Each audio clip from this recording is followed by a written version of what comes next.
A Stab in the Dark by Lara E. Sims. Narrated by Nathan Beatty.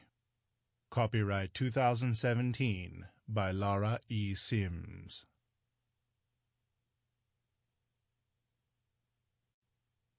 Prologue. Wednesday, 11th of December, 2019. Next year I vote that we don't leave the present buying until the last minute, Darren Hunter grumbled. His wife laughed, the bags at her feet suggesting that they had been very busy indeed. They were crammed to bulging point. Next stop would be a breaking point. Technically, the last minute would be Christmas Eve. We've got well over a week and a half yet before that, she replied. Darren gazed round at the coffee shop they'd chosen to stop at for a brief rest and a drink. His treat, of course. He had a latte and his wife a hot chocolate. The whipped cream on the top was her guilty pleasure at the moment.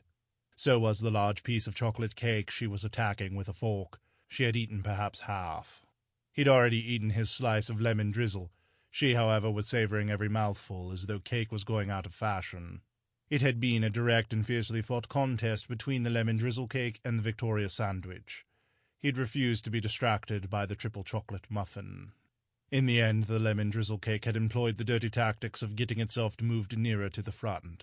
From that moment the battle had been won. The tables were full and there was a buzz of soft conversations all around. Somewhere a group of teenagers began throwing screwed-up paper napkins at each other, laughing loudly as they teased each other. What I wouldn't give to be that age again. The whole world was so many possibilities in front of us, Laurel mused. We aren't so old ourselves, Darren countered.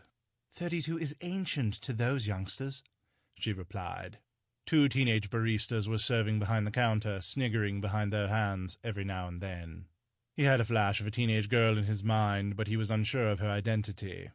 There were two possibilities, Natasha or Courtney. They were both the spitting image of his wife. If it was Natasha, would he be able to hold himself together? He shook his head to shake off the disorientating image. It had little effect. She danced in front of his eyes, her auburn hair swinging over her shoulder in one long sheet as she moved, the startling emerald eyes staring at him, spearing his heart. He might fall to his knees where he sat. "Are you okay?" Laurel asked, something in his expression clearly concerning her. There was an anxious expression on her own face as she took in his. She was the last person in the world he wanted to tell about his sudden and very startling vision.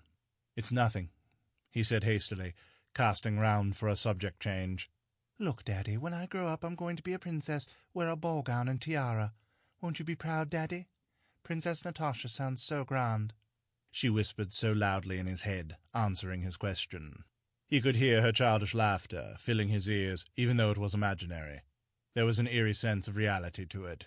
Then he saw again the wreckage, which had literally torn the world apart, and came back to himself, struggling for outward composure.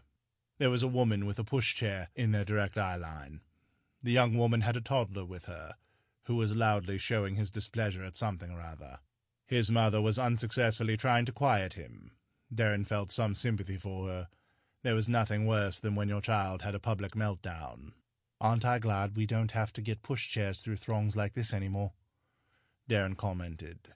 Their youngest child, Natalie, had just started school and would turn 5 years old early in that coming January. "You won't be saying that in a few months' time," Laurel said. She was wearing a pretty midnight blue maternity dress. She'd had it for a while now, decorated with gold moons and stars. It barely showed her shapely pregnancy bulge. "Ah, but that's in a few months," he said. "What have you got left to get now?" she asked, taking a list and a pen from her silver handbag. She moved down it, putting neat ticks beside the things they'd already bought. "I think that's everything," she said. She rubbed her ankle vigorously, clearly irritated. "Good job, too. These have swollen up again," she added. "I'll give them a rub when we get home," he offered. "That would be heaven. What on earth did I do to deserve a husband like you?" she replied. "Luck of the draw, twist of fate," Darren suggested because it really had been. He finished his coffee and put the white china cup down on its saucer, transferring everything to the empty tray. "I still have to buy a present for you," he said, remembering suddenly. He wasn't sure how he could have forgotten. Probably the same way his secretary had always sorted out anniversary and birthday gifts. Laurel groaned. Sample complete. Ready to continue?